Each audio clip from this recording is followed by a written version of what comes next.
As a good Quaker, I try to hold lightly the tradition of celebrating a season or a particular day. We believe that every day is equally sacred. But I have to admit, I have a weakness for Christmas. It could be because I come from a wonderful, loving family, and we have some wonderful traditions around Christmas. We gather together and we sing horrendously off-key Christmas carols, and we eat too much food, and we watch How the Grinch Stole Christmas, and we all sing along to the Who's as they celebrate that Christmas comes even without presents or trees. It could be because I love Christmas decorations. I love the way that a real Christmas tree smells. I love how Christmas lights look in the snow. I think maybe I'll miss that this year.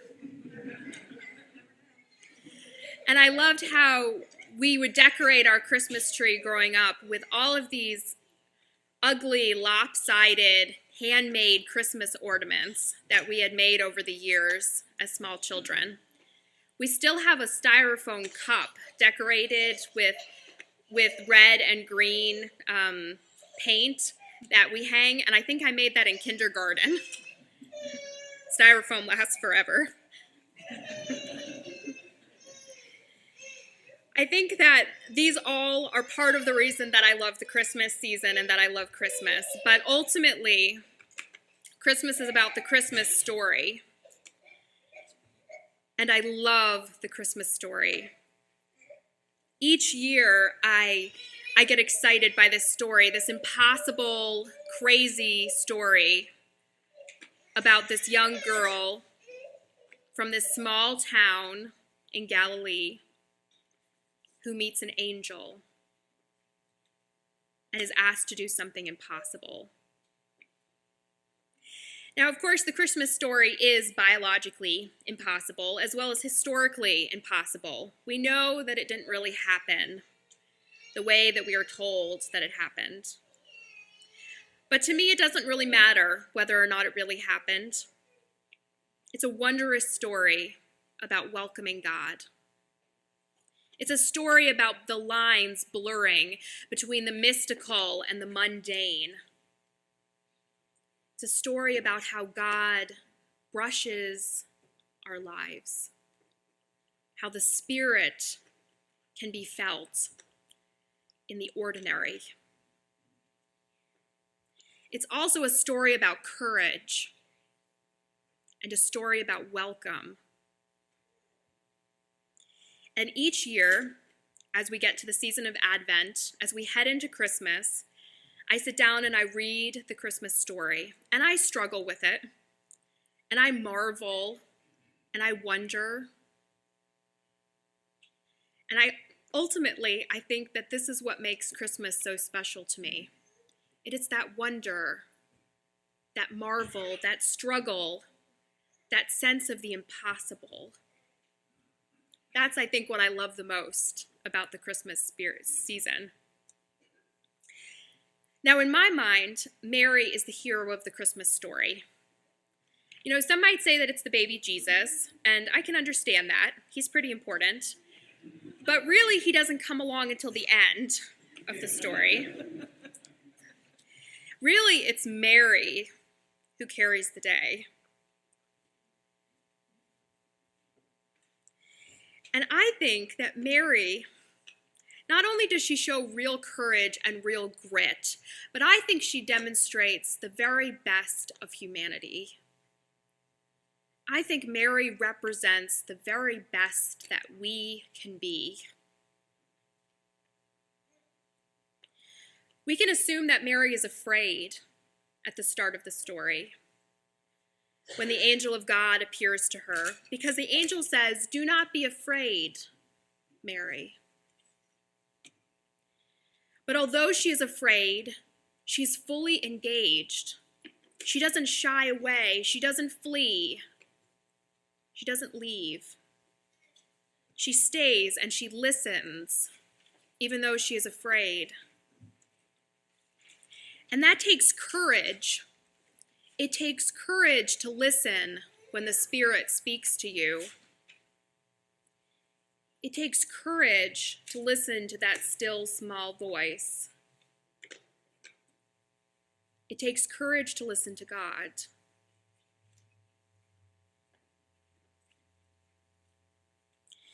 And God often suggests things that are impossible, things that may seem foolish. And it takes courage to engage with those impossible and foolish things. It takes courage to listen to that unpredictable spirit, that spirit that calls us to do things that are profoundly challenging. And what the angel asks Mary to do is profoundly challenging. It not only would require of her the huge sacrifice of bearing a child, but it also would require that she gives up her position in her community. Mary would have been ostracized for bearing a child before she was married.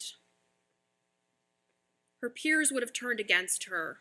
Her community would have shunned her. It would have been a very unpopular thing to do, and it would have made her an outsider, an outcast. God not only calls her to do something incredibly hard, something painful and difficult, but God calls her to do something that has real implications for her life, for how she will be viewed by the rest of her community.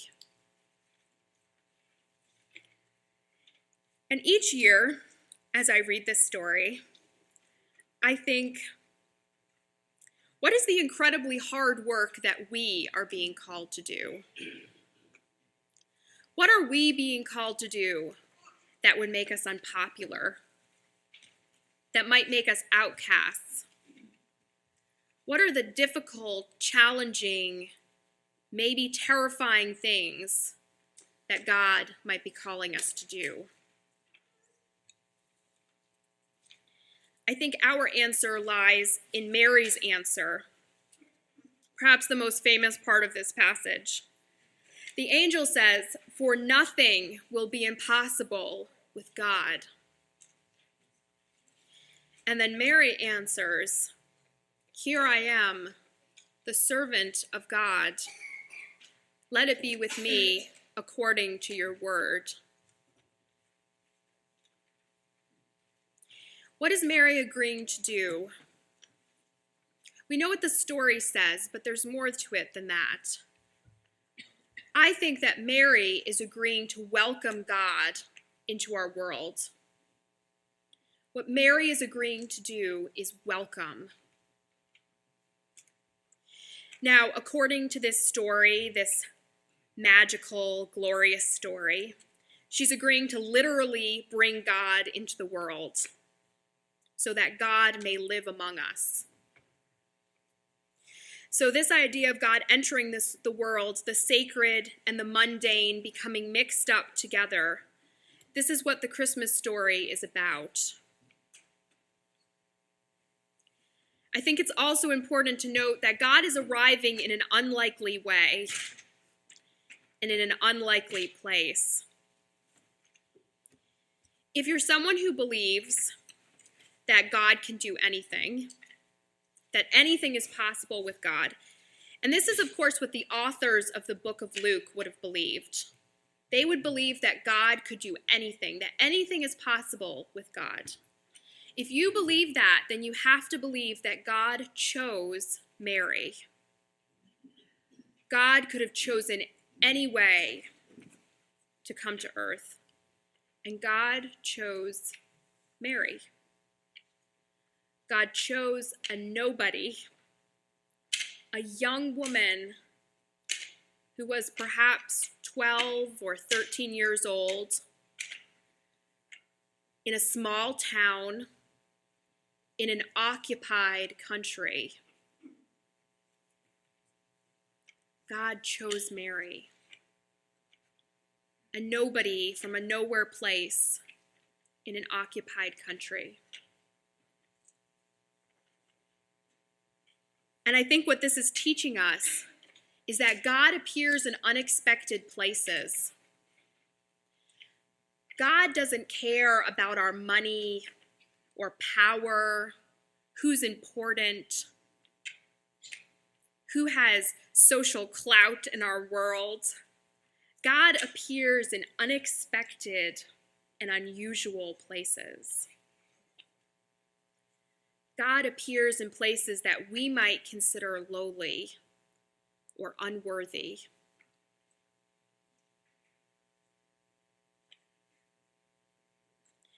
And this is what this passage teaches me each year when I read it. It teaches me that God does unexpected things and appears in unexpected places. And it teaches me that it takes courage to answer God's call. That when God calls to us, it takes courage to answer.